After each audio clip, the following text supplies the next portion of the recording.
अस्सलामुअलैकुम दोस्तों, सिंधी हकीकत चैनल में तव्हांखे भलीकार। जीअं त दोस्तों अॼुकल्ह टिकटॉक, यूट्यूब ऐं सोशल मीडिया ते जोकर इंतहाई मशहूरु आहे। डेली तव्हांजे व्हाट्सएप ते कंहिं न कंहिं जे स्टेटस ते जोकर जी वीडियो ज़रूरु हूंदी, पर छा तव्हांखे इहा ख़बर आहे हिन जोकर जो असल रूप कहिड़ो आहे ऐं हीउ कीअं एतिरो मशहूरु थियो? अॼु जी हिन वीडियो में असीं तव्हांखे ॿुधाईंदासीं। वीडियो शुरू करण खां पहिरीं असांजे चैनल खे ज़रूरु सब्सक्राइब करियो ऐं घंटी जे निशान खे बि दबायो त जीअं असांजी हर हिकु नई वीडियो तव्हां ताईं पहुची सघे। दोस्तों, माण्हुनि खे फिल्मुनि में अदाकार त हमेशह पसंदि ईंदा आहिनि, मगर जॾहिं अदाकार खां बि वधीक माण्हुनि खे विलन यानी हिकु गुंडो पसंदि अचे त इहो सम्झी वञो त हिन तमामु सुठी अदाकारी कई आहे। दोस्तों, हिन जोकर जो नालो हीथ लेजर आहे, जेको ऑस्ट्रेलियन एक्टर ऐं डायरेक्टर हो, मगर पंहिंजी शानदार अदाकारी जी वजह सां अमेरिका ताईं पहुची वियो ऐं उते हिन उहो कमु कयो जंहिं पूरी दुनिया में हिन खे सुञाणप ॾिनी ऐं कुझु सालनि जे वक़्त में ई हिन खे सभ खां वॾो अदाकार सम्झो वियो। दोस्तों, हीथ लेजर जी पैदाइश 4 अप्रैल 1979 में ऑस्ट्रेलिया जे पर्थ शहर में थी। हीथ लेजर जी वालदा जो नालो सेली लेजर हो, जेका हिकु फारसी टीचर हुई, ऐं हिन जे वालिद जो नालो किम लेजर, जेको हिकु कार रेसिंग ड्राइवर हो।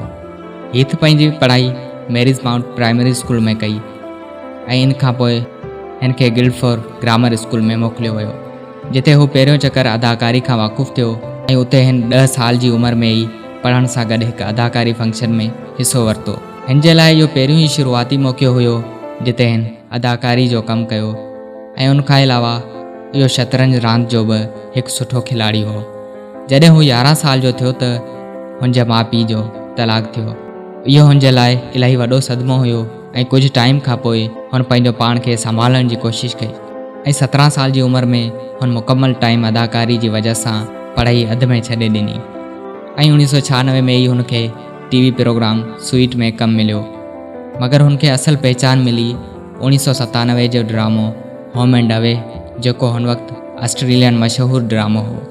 मगर हिन पंहिंजी अदाकारी खे हॉलीवुड फिल्मनि ताईं पहुचाइण लाइ इलाही टीवी प्रोग्रामनि खे ठुकराए छॾियो ऐं इन ई सफ़र में हू कामयाबु थी वियो, जो हुनखे thinks I hate about U film में कमु मिलियो। आहिस्ते आहिस्ते हिन इलाही हॉलीवुड फिल्मनि में कमु करणु शुरू कयो, मगर जंहिं फिल्म हिन खे दुनिया में सभ खां वधीक मशहूरु कयो उन फिल्म जो नालो द डार्क नाइट हो, जंहिंमें हीथ लेजर हिकु जोकर जी अदाकारी कई। दरअसल हिन फिल्म जे लाइ हिन सभ खां वधीक महिनत कई।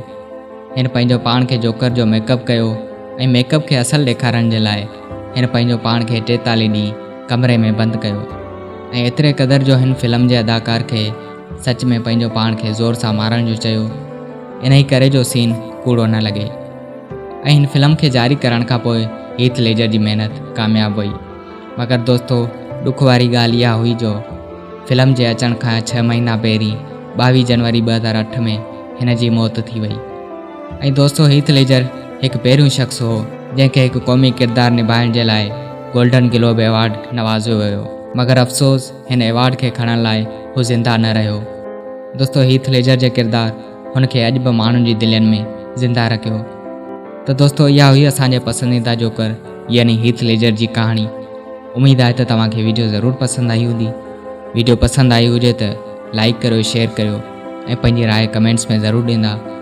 वरी मिलंदासीं कंहिं नई वीडियो सां। तेसिताईं पंहिंजो रखंदा इलाही सारो ख़्यालु। अल्लाह हाफ़िज़।